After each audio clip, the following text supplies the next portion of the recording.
Welcome to the Arsenal Show. We are live, and it's the post-match reaction of Arsenal's 2-1 victory against Nottingham Forest. Frustrating at points, banging their head against the wall. End product not good enough in the first half, but in the second half, their patience paid off and they got their goals. But then they once again, squeaky bum time by letting Nottingham Forest back in for no reason.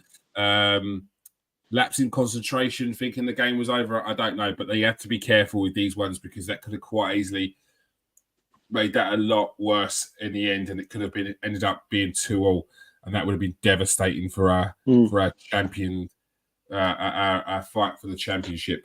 Joined by Steve. K, how you doing, Steve? Yeah, how you doing, mate? Good evening, everybody. Good evening. Yeah, look, 2-1, we won the 3 points. You know, we'll always say away from home, it's a good result and get in, get out.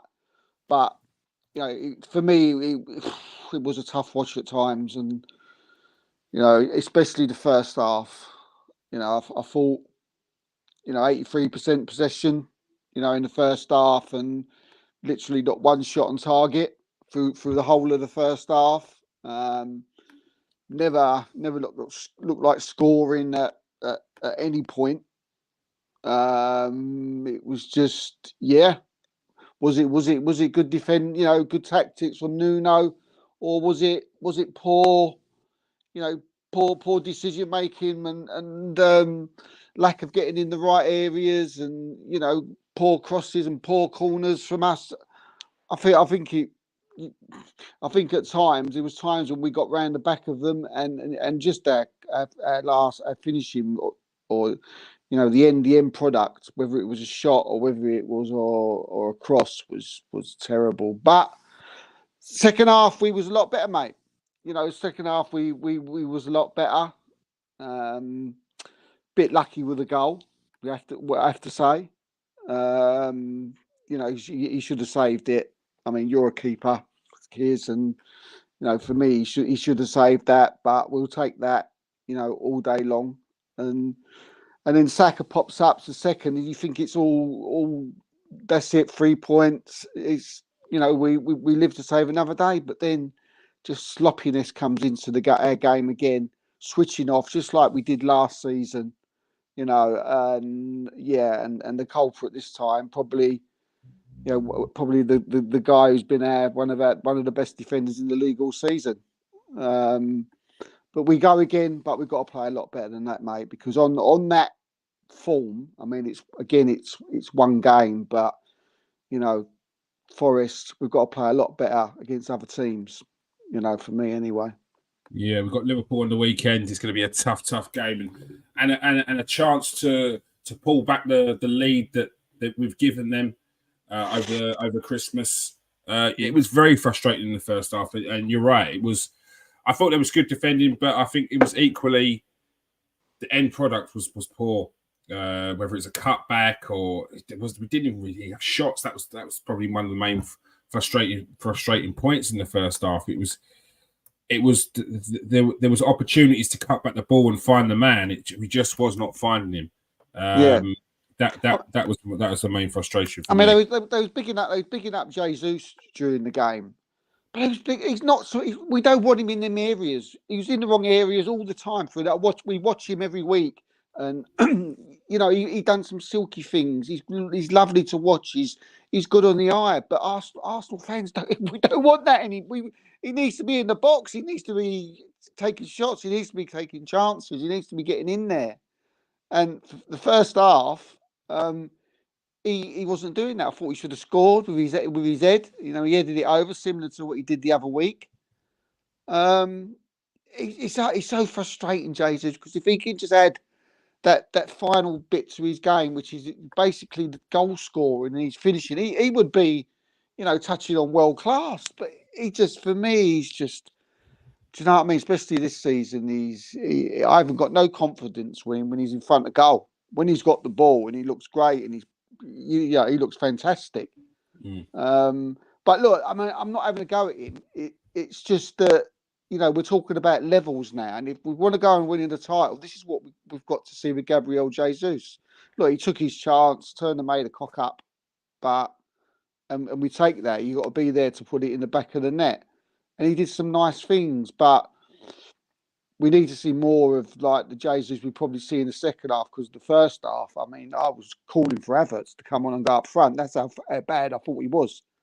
That's how bad, but yeah, I mean, he'll get a lot of plaudits because of the hard work rate and his silky touches, but his finishing, especially in that first half, was a bit to be desired, and you could say he was a bit lucky with the goal as well. But he got an assist and he did it the post, so he's one of them ones where he keeps on trying. Yes, he should have done better. What he should have done better with a header. That is a criticism I have of him. He seems to get on the ball, but he heads up. He doesn't head down. He doesn't look to get over it. He heads like that, and that is all. Every time you see him miss a heading chance, he's always leaning back and he just hits his head. You think to yourself, he's got the spring in his jump. He's got the leap. He's got enough power. He's got technique. Like, head it down. Just head it down. But he's always like that. It just hits his head and goes over. And we saw it again today. He hit the post. He got his assist. He got a goal. So, I know it's frustrating, but he did. He should have scored. Did you think he should have scored that one? I mean, he hit the post. Yeah, I mean, he should have hit it first time. He took 2 touches. Took it away from the goal, and in the end, he's made the opportunity harder for himself. And it's like, if you're a striker and you're on form, you get in that position first time, bosh, bang, you hit it first time. But Jesus wanted to touch it, wanted another touch. And it could have cost us. And we was lucky in the end. Probably we could have easily, as you said at the beginning there, if they would have got a goal back or something, and or Turner would have made a save, from which he should have done, our title challenges could be over by Sunday evening. Yeah, but we can't be thinking about ifs and maybes. We put it in the net. We can think about ifs and maybes if we don't put it in the net. And we're sitting here at 1-1 or 2-2. But we won, and he has put it in the back of the net. He has got his assist, so we need to look up. Let's go over some of the pros and cons. Well, the pros and cons of the game, 100%. David Wright didn't have too much to do tonight. No. Pretty quiet game until pretty much the end, where he was put under quite a bit of pressure. Well, first half he had literally nothing to do. Yeah. He was just literally a passenger. Yeah, I don't remember him having to do any kicks or anything like that. I don't remember it.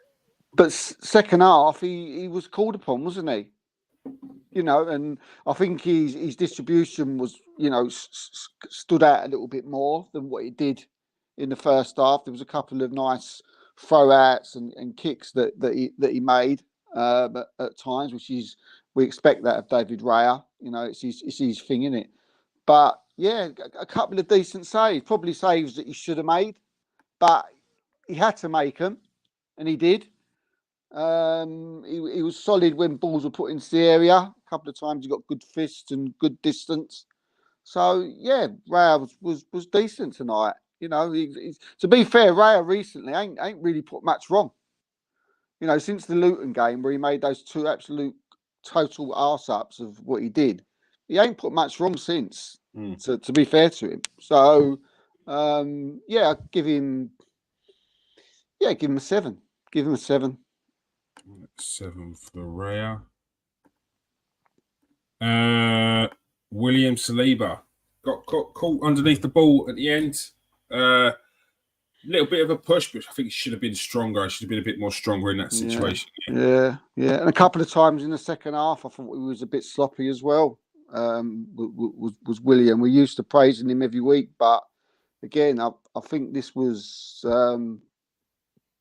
we've up there one of the poorest games I've seen him play for a long while. He never had nothing to do at times, but there was a couple of times when he wasn't too good. I mean, one time he lost the ball completely, and luckily in the end he sort of corrected himself by winning the ball back, but he should never have lost it in the first place. There was another time where he was sloppy, where he passed the ball out from the back and it went straight to a Forest player, and it led to an attack.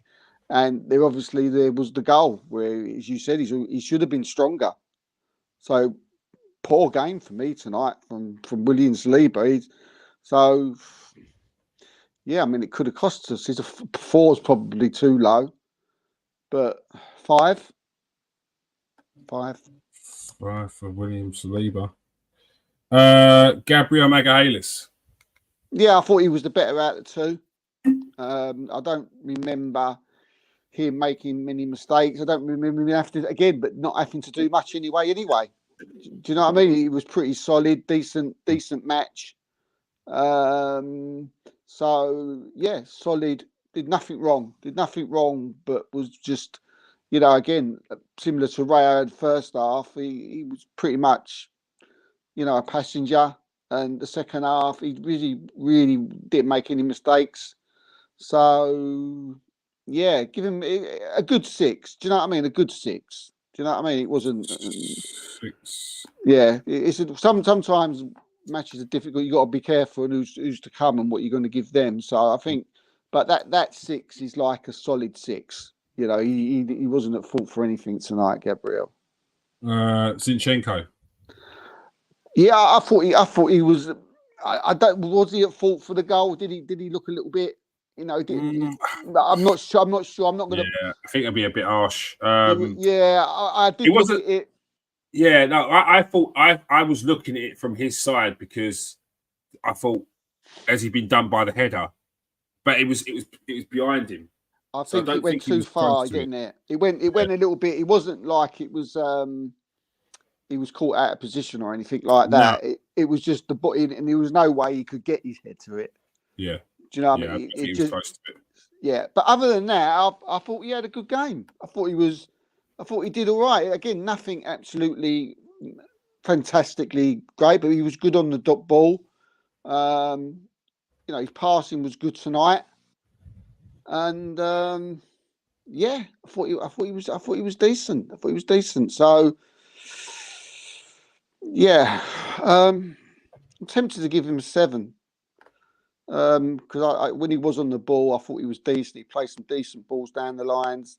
Yeah, I'm going to give him a 7. He's took a bit of stick off me lately, Zinchenko. So I'll try and get back in his good books by giving him a 7. I thought he did all right. I thought he was all right tonight. 7 Zinchenko. Ben White. I thought Ben White was really good tonight. Mm-hmm. I'm probably pushing Zinchenko's 7, but Ben White's a solid 7 tonight. I thought he was a little bit. He looked good. He was playing, getting further forward again, playing balls into the channels. Don't remember him being caught out at all.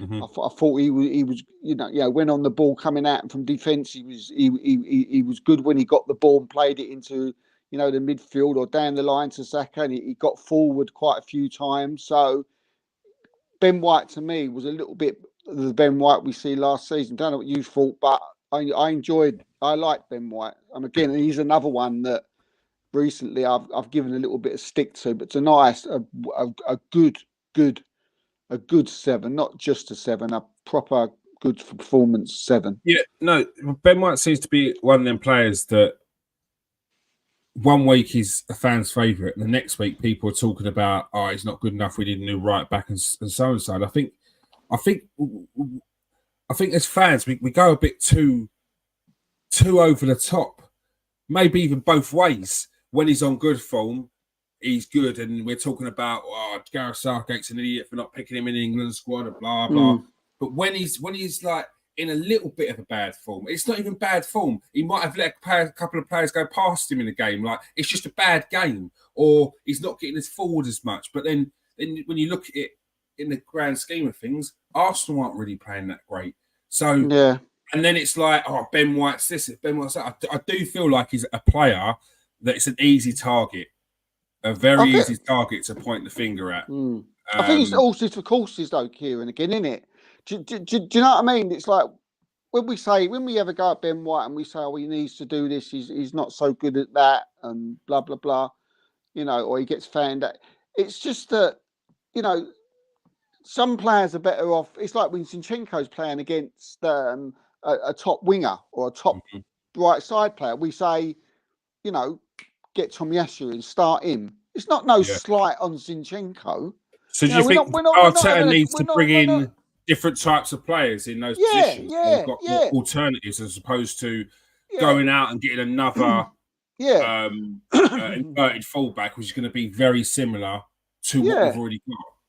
Yeah. Again, it's like, definitely, mate, 100%. That's exactly what we need. It's like certain, for instance, we're talking about Jeremy Frimpong that seems to be on the name on everybody's lips. We're not saying, bring him in. We're saying like bring Frimpong be great in that game, or he would have done that well against that player. Do you know what I mean? But you do get Arsenal fans saying, as soon as you say that, you think, oh, well, you're having a go at Ben White. You're popping Ben. No, we're not having a go at Ben White. We're not popping Ben White. We just want, if you're going to win Champions Leagues and titles, you need to have the right players in right positions for certain games. And Ben White is good at, when we're playing some teams, and other right backs would be good in another. So it's not a matter of like selling him or anything like that. We want a squad where you can put two players in every position for like when needs be. So it's not it's not having a go at him into the sense of like, well, let's get rid of him. He needs to replace. A lot of people seem like because you're you're sort of critical. You want him sold, or you want him dropped, or you don't want to see him in an Arsenal shirt again, or you want him to just being brought off the sub. Not at all. There's sometimes you want Ben White playing all the time against certain players. If you're playing like an attacking fullback, a bombing fullback, you probably who can get forward and cause problems. You're thinking Ben White. If you're playing against the bigger teams, a top team, maybe a big Champions League match, you're thinking verted fullback, Jeremy Frimpong. That's all we're doing. That's all we're doing. Declan Rice. Yeah, I thought he was good tonight, mate. I thought he ticked it over really well in the midfield there. Another really good performance from Declan Rice. No flowers. Do you know what I mean? No fireworks from him, but just like he's solid. He's so solid, isn't he?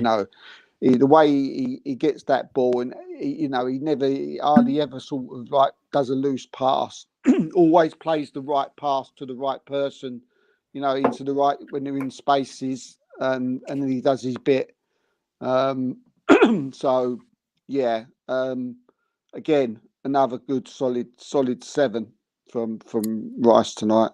7 from Rice. Emil Smith-Rowe starting in the midfield tonight. Yeah, I mean, again, look, mate, I thought he was decent. He looked better than I've seen him for a while. He again similar to sort of he had a decent shot. But he plays. I don't know what you thought about Emil Smith-Rowe. He very sort of like he just he played like the way Havertz has been playing.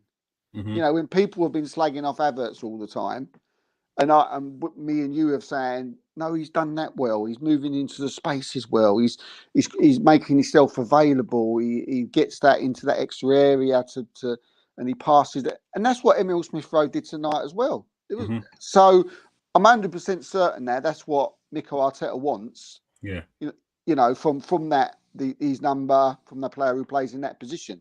You could see where he was moving, where he was going. He wasn't really getting into the box. It wasn't about him scoring. It wasn't making him about assists. It was playing at the ball to the right person at the right time. Cool. And he did that. So solid for him. So I'm going to give him a 7. And again, similar to the Ben White, also of course it's sometimes Havertz, sometimes Smith-Rowe. I mean, and they do that job well. So yeah. Did you think he had a good game? I thought it was quiet, but I thought that he ticked the ball over well. He was playing with good pace.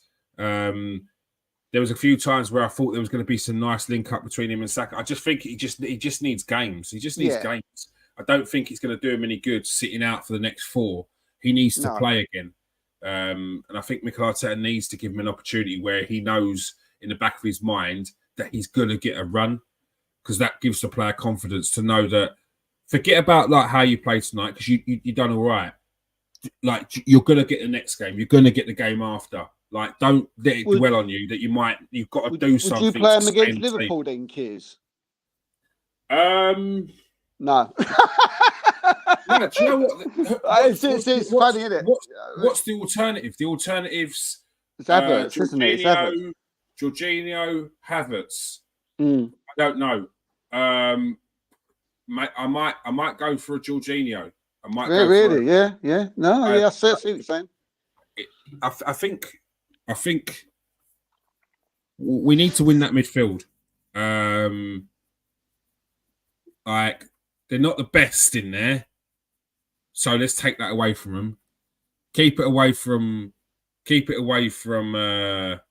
What's his name? Trent. Did Jorginho played against Man City, didn't he? Yes. He'll play. He'll play. He'll play. He'll play against Liverpool. I think we just need to make sure we've got someone on the ball who's just going to keep it ticking over. Because that's one thing that frustrated me in the first half as well. It was too sloppy. It was like nice pass, sloppy. And it was like, and that it just kills the momentum. It really, really kills the momentum. It'd be interesting to see what he plays on the weekend. Very interesting. Martin Odegaard. Oh mate, I thought he was brilliant. I just thought some of the touches this guy's got. I mean, people just. I mean, if you ain't an Arsenal fan, just watch him, please. Just watch him. His feet are just like he's a magician. He's a magician. I love just watching, like you said the other week. I just love watching this player. You know, his touches, the way the spins he was doing, just was doing all sorts, mate. Do you know what he's doing at the moment? He's just oozing confidence for me at the minute when he gets the ball. He's looking for the ball all the time. He's give it to me. Do you know what the only thing that's letting him down at the moment is? I think that the front three, the three in front of him are still not absolutely there. And I think if they was, do you know what I mean? I think, people would be noticing Odegaard's performances a lot more, because he would be that guy who would be called, the conductor, the guy sort of, playing that ball into the right places and getting the assists and maybe getting an odd goal himself. I thought he was fantastic tonight, personally. I really did. Probably too much to give him probably an 8, but he's for me, he was my man of the match. He was my man of the match. So a really good 7, touching 8, but good. Yeah, he was good. Do you think he was good tonight, Kiz? Yeah, look, I love Odegaard. I think he's a very underrated player. I get crucified by rival fans saying that, because they talk like Arsenal fans were comparing him to Kevin De Bruyne last season, when they don't understand the difference between comparing a player and comparing the season. You had every right last season to compare Martin Odegaard with Kevin De Bruyne on their season's form, because of the season that Odegaard was having. So you're going to compare him to the best in the league, and he was hitting those stats. So he deserved those praises. And I think he gets very harshly criticised when he's not added a goal or assist. People talk about him ghosting. It's like, and I think it's what you said there. A lot of it boils down to, yes, he's had some patches of bad form, but a lot of it boils down to the front three not making the runs, not finishing their chances. But this is what drives me mad, mate. You'll say something, and then someone go, "Yeah, but the stats are saying that he has got this goals and this assist, but so and so's got this goals and this assist. So that player must be better, mustn't he?" No, he ain't. It's the most ridiculous, most nonsensical statement, and very, very lazy as well. It's very lazy, very lazy. Just look, use your eyes, use your footballing knowledge to judge a player. You know, not stupid stats, because look, they in some occasion it means something, but in other occasion it's generally don't mean nothing. And most of the time I never look at stats, never. I just use my eyes. When stats are thrown at me, I'm just just fill your boots if that's what you want to do. But I use them as addition to what I see to sort of back up my argument. Martinelli. I thought he was awful. Didn't think he had a good first half. Nah, I thought we could have done a lot more tonight. Martinelli. Thought his final ball was poor. Yeah, his one was frustrated me with his final ball. All game long. He does the hard part. He gets behind the defenders. He runs. His runs are good, and the balls were playing into him. And you're like, look, time and time again. Here's right. I can remember myself saying to myself, or shouting out loud in the living room, now you got space. Now you got space, Gabriel. Now do something with it. And the times I said that tonight, and the times he hit the first man with a cross, or he overhit the ball, or he crossed it into the box, and the Forest player clear, it was just like, not again. Do you know what I mean? Not again. It was a shame because his cameo performance last week where he scored 2 goals.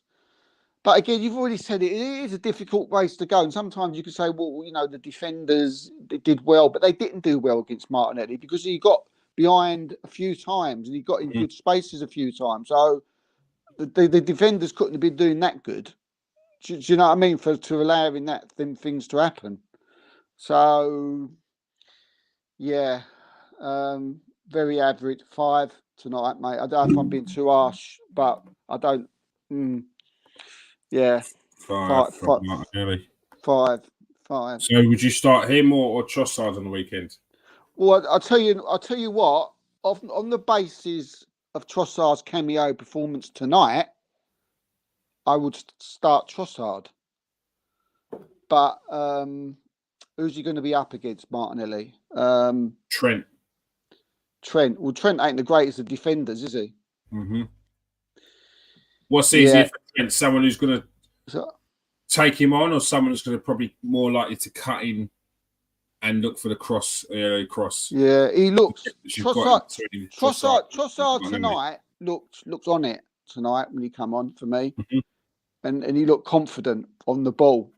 He held the ball up really well. That run he did where he pulled it down out the air, and then he cut inside, pushed us by a couple of players, and then had the confidence to hit one, and it weren't far away, from going in the net. But then he looked good. He wanted the ball. He was running the balls into the corners. As the time went on to try and waste time, he was it wasn't bouncing off of him. So off the back of that, mate, I'd be tempted to start Trossard against Liverpool. And maybe for that, it's a tough one. It really is a tough one. A couple of goals against Crystal Palace, Martinelli. Yeah. I think that one's going to keep him awake at night. But do you know what? That is really tough, which is good for Arsenal fans, really. To sort of think like, who can we play? Oh, mate. I don't know. Do you know what? I really don't know. God. Trossard. All right. Who'd you start? I think for the quick start, I would start Martinelli. Yeah, I can't argue with that. I was about to say Martinelli 5-6 times. I think it's probably because he's so direct. I think we need to put him on the back foot. Put Trent on the back foot. Don't have him coming forward. If he's got to think about Martinelli's pace and stuff like that, I think that stops him from coming forward slightly. It's only when we let them get back in the game and give them a bit of confidence that that's when they come forward, which inevitably we will. Because the Emirates as well is different, isn't it? Bigger pitch. Not you know, I mean, sometimes they're not much bigger, but it's maybe but it's a tough one. Whoever starts, I don't think it's one of them ones. Whoever starts, I'll be like, okay, you know, I'm not gonna. Which is not a bad place to be. It's not a bad place to be. Yeah, at all. and it'd also be the same with like, you know, who's gonna will have Ertz, Jorginho. I think you've convinced me with Jorginho. I think, you know, that I'd probably start him against. Yeah, I'm just thinking pace. No Salah, so you're probably going to get. You're probably going to Zinchenko will start. Yeah, at least no Salah. Yeah, so that'd be yeah. So who will he be up against? He'll be up against on that right hand side. Who takes? It'll be Diaz. Or Nunez, Diaz, and they've not really been playing Gakpo much recently. They ain't, have they? No, they'll probably play Curtis Jones or someone like that. Curtis Jones, yeah. Curtis Jones is a shout. Yeah, we'll see. Bukayo Saka. Yeah, look, first half, I thought, you know, very frustrating. You know, again, I thought very similar to like the Saka of most week, but you know, good. You know, I think he excellent finish for the goal. He never stopped trying and going. He was very frustrating the first half again, mate. I thought that, you know, there was times when his final ball or final shot was off, but he certainly made up with it with the goal. Yeah. And he kept going and he kept going. Like we know he does. So he did look dangerous at times. There was that lovely little piece of skill where, you know, where between like Odegaard and I think it was Rice and Odegaard, and then they ran into the channel and he got onto it. So not a good first half performance. You know, I don't want to see that again. You know, I want to see the second half Saka again. So I hope we need to see that second half Saka again against Liverpool.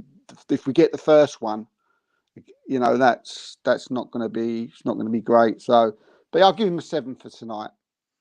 Right, 7. I thought it was the second week in a row I'd seen him consistently trying to take on the fullback, which I haven't seen. I would even say into last season as well. I thought last season was a season where he got away a lot of the time with cutting in and shooting, and he scored a lot from that. He got a fair few goals and assists from that. But then later on in the season, they started to double up on him, and they were prepared for him this season to cut in. And when he has been doing that, he's been getting no joy, and it's been frustrating because I know he can take on a man. I know he's got the pace. I know he's got the skill to take on a player. And if you just keep on going at a player, they get like they get tense, they get panicky because you can't keep if you've got a winger and you get the best of him for the first couple of times, but he keeps on coming and going and going and going. You're like, is this geezer gonna give up?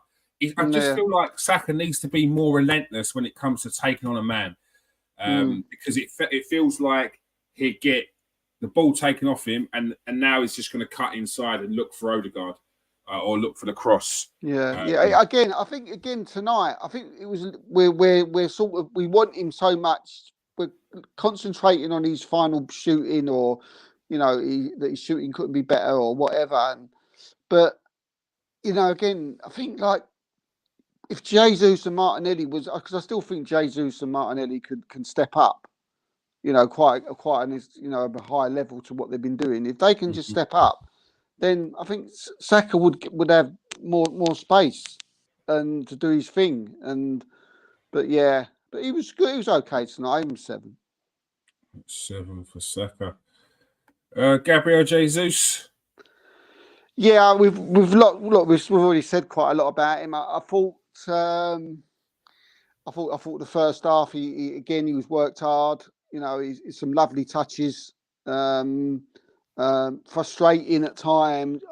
You know, he's like the full. You get the full everything with Jesus, don't you?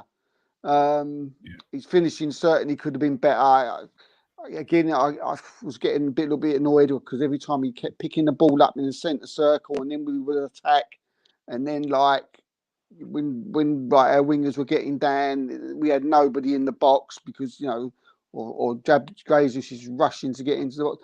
But when he's got his back to playing the goals, he's always buzzing around, and he's always dangerous. And yeah, look, he's, as I said, we said like maybe the goalkeeper should have saved the goal, but he was there and he put it in the back of the net. So hopefully that'll give him some confidence, going forward. So yeah. It says I'll give him. I'm going to give him. Yeah, he's a difficult one to mark. I'll give him a 7. Probably just a 7 because, as I say, for me, because I know on the BT Sport they was giving him a lot of plaudits at half time. I disagree. I thought we didn't see him in the right areas. That was frustrating me, but everything else he did was good. But just need him to see more goals, get more chances, make the goalkeeper work more. That's probably why I'm being ultra critical here of him. I'll give him a 7 tonight. 7 for Jesus. Kai Havertz. He was okay when he came on. Did really what Smith Rowe was doing, sort of. Wasn't on for long. Decent dummy for the goal, if you like. Let it run through to Saka, who finished it. Thank God he never took a touch and tried to score himself because he would end up being 1-1. So, but he never he let it run. Saka. So that was good thinking from him. Yeah, 6, mate. 6 for Havertz tonight. Trossard. Yeah, again, we've already spoke about Trossard. I was really impressed with his cameo performance tonight when he came on. Thought he worked really hard. I thought he looked really good on the ball. Unlucky not to score. The occasion where he cut inside the 2 defenders and he sort of caught it really well. And I thought he was going in, but just swerved wide of the post. Just an all-round good, proper subs performance. So, 7. And again, another player who I've really ripped to pieces recently. So, that's what I want to see. I want to see that. If we can see that the whole game, if he does start against Liverpool, that's what we want from Trossard, because he's a quality player. He is. I think Jorginho and Eddie came on at the end. Yeah, give him 6s, mate. Eddie put himself about, from what I can remember. Yeah. He won a couple of decent tackles. Yeah. And Mikel Arteta. Yeah, we won 2-1 away from home. Team sheet. Yeah, can't really argue about the team that he put out. Part of me during today, I was thinking maybe we could put Emil Smith Rowe in and put Havertz up front. That was playing around in my head, but in the end, as poor as he was in the first half, Jesus, and he worked hard and got his goal. So you got to give Arteta he got that one right in the end. So I'll give him 8 out of 10. 8 out of 10 for Mikel Arteta. And who was your man of the match? I think Odegaard, mate. I thought he was really impressive. I just think his confidence is just flowing back, and I think he could be the key against Liverpool. He could be the guy who could win us the match, or if he's on form, then I think Liverpool are going to find it hard to stop him. If he's on it. All right. Arsenal face Liverpool on Sunday at 4:30 kickoff. So make sure you come and join us straight after the game. It's a big game. It's a 6-pointer.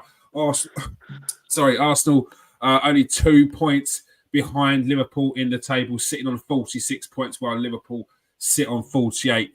Manchester City with 2 games in hand, currently sitting on 43 points in third place, and Aston Villa also on 43 points in third place.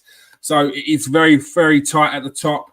Arsenal is still in there, no matter what people want to say about the league being over. It's not over until it's over. I like this, mate. I like not being. I like being. It's just, people keep telling us it's a 2-horse race, and that's fine, mate. Just keep going with your 2-horse race.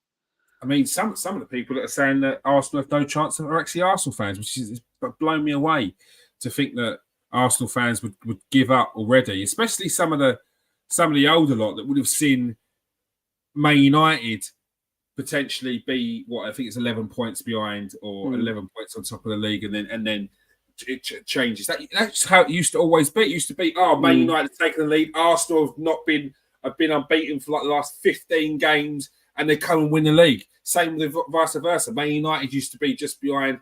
Arsenal was sitting on top, and they come up. That's just how it was. So Liverpool were in amongst it. Villa at their time. Like it happens. It's never. It's very rare. It's only in modern times with Man City where the team at the top just stays at the top. It's never like that. That's why when people are like, Arsenal spent 143 days at top and they didn't win the league, it doesn't matter. That does not matter. It doesn't matter. It don't matter who's top in fucking January. It don't matter who's top in November. It matters who's top in May. I'll tell you what, I just thought of something. It's just coming off the subjects a little bit, but it's just come to my mind. I thought I'd just mention it. That Thomas Partey could be fit against Liverpool, you know? Maybe too early. Rice. I think. Rice. I don't. Partey. I think. Edition. As they say, gel off Rice. I think he needed to play in this game. He needed a little 20 minutes, 15 minutes in this game. For him to be ready for the Liverpool game, because that's not a game I want someone who's played 4 games this season at the start of the season as well to come in against Liverpool. He looked good in training, though. He looks good. He looks strong in training. Look, it could be very important for us for the final run into the season. There's a reason why Arsenal sent him off to surgery this time and to try and get rid of that injury completely. Like because they want it out of the way. They want 2 weeks off. Oh, he's pulled up in training. He can't play the next game, but he can play the game. We don't want that. We want a nice run with Thomas Partey. I watched the training. He looks trim, man. He looks. So as soon as I see him, I mean, I've always been on that sort of. Should we start him? Could we, play a different way? I was watching him in training. I see him like the way he was moving, and I see this absolutely force of a colossus monster. Yeah, he's moving. Just moving about and just running, in training. I was like, come on, Thomas. Don't stay fit.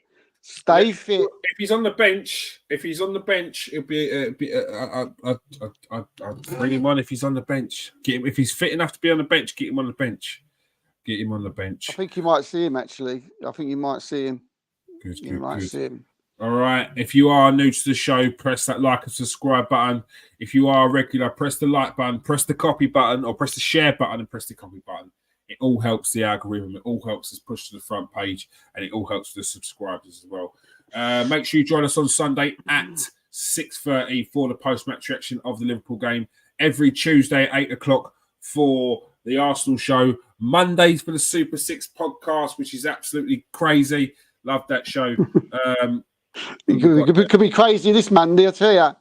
Yeah, no, it's Farrell wasn't there last week when the news of Jurgen Klopp leaving hit, but he will be there surely on Monday, especially if Liverpool was to get one over Arsenal. I'm sure he would make time, but I'm sure we'll see him very, very soon.